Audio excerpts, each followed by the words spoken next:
Hey Lars, sorry to take a while to get back to you.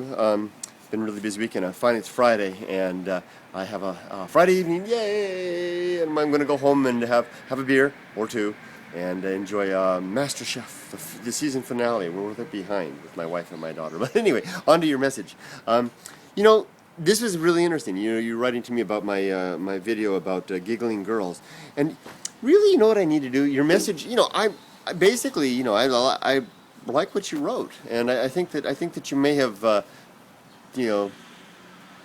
took what I was saying in kind of the wrong light, though, and I think it's my fault because really what I need to do is I need to come up with a new category or some sort of a disclaimer to talk about stuff that I say when I make a video that I'm trying to say something that I think is just so.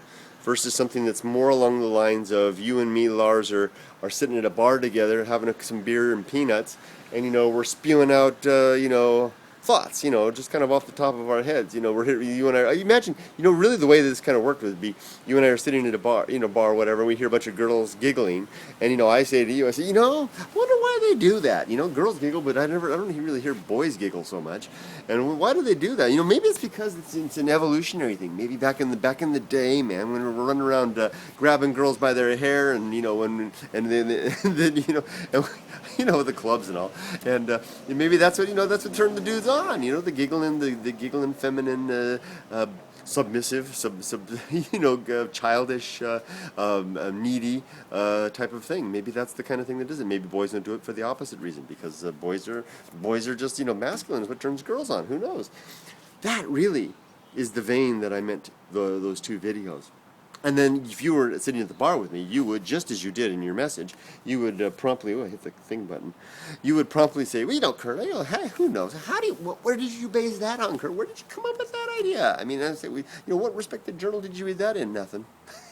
Nothing. Hey, I didn't read it anywhere. I just kind of came off the top of my head. And you could say, well, I remember when I was a kid, girls and boys both giggled or whatever. You gave several examples. I did read your whole message, by the way. Thank you. And don't worry. I like long messages. It's not a big deal. It's just a matter sometimes of getting back in a timely manner. And I have to think about it. And my attention span is so short. Sometimes I forget what happened at the top of a message. But please write long as you want.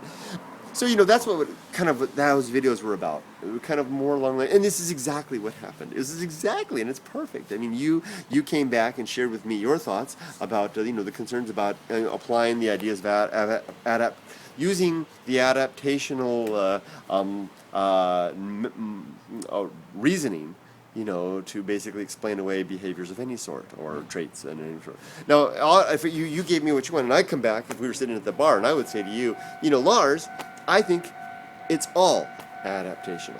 Every single thing. Because, I've got this idea, and again, this is my philosophy, actually. It's called the quest for the original thought. And I believe that the original thought is impossible. And by original, I don't mean unique. By original, I mean original, I don't mean the first, I mean the unique. I mean truly unique thoughts. And I don't think that human beings, everything about us, everything that we do, even our thoughts are a result of our programming.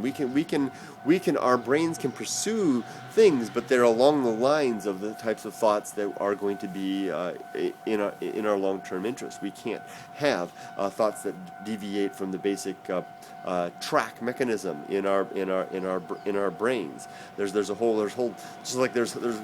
whole spheres of whole realms of light that we can't see, we can't apprehend physically. So too are there our realms of thought. And maybe we'll figure out ways to have other forms of visualize other forms of illumination, just as we've done with light. We'll have a way to do that with thought as well, maybe in the future. So maybe hopefully I'm wrong. I really do, because that's why I call it the quest for original thought. I want to get there, but in the meantime, I think absolutely everything is adaptational. There's nothing about us. There's from every the curve of my elbow, every digit on my finger, basically all the hairs on my back of my hand, everything about us, and is including what's going on in here, is adaptational. So, how do I back that up? I don't.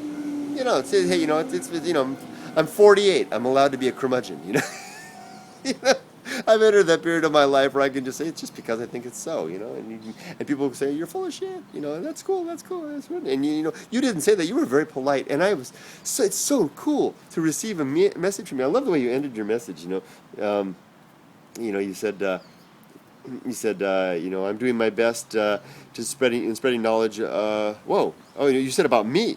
Wow, I misread that. I love your stuff. I've been doing a bit in spreading my knowledge of you in my own network of 40s. I didn't read it that way the first time. I read it that you were spreading your knowledge, and with your 40-somethings. And I didn't realize you were talking about me. Wow, I'm humbled.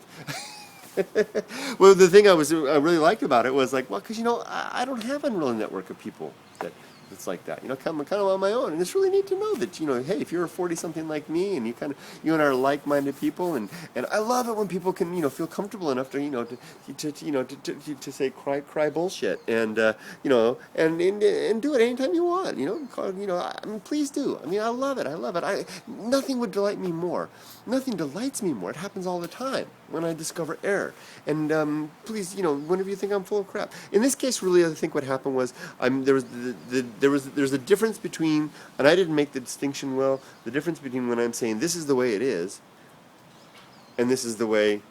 This is stream of consciousness. I have a playlist called the Stream of Consciousness playlist, and what I should really be doing is prefacing stream of consciousness videos as such. When I say this is a stream of conscious video, that means I'm just off the top of my head like those girls. I heard those girls giggling. I turned on the camera. Why do girls giggle? And then shortly after I rode my bicycle up the hill. I tried to answer it with my own 5-minute thoughts about it, and you added on so much more. I really appreciate it. Well, I'm going to sign off for now, and thank you for your message, Lars. It goes, Lars. Who the heck is Lars? Lars. It goes into my special inbox for the correspondences that I like so much. And what I'll do is I hope you don't mind, I'm going to cut and paste your message into the info section for this video. Probably that's what I'll do with all this. By the way, this video is on my new response video channel.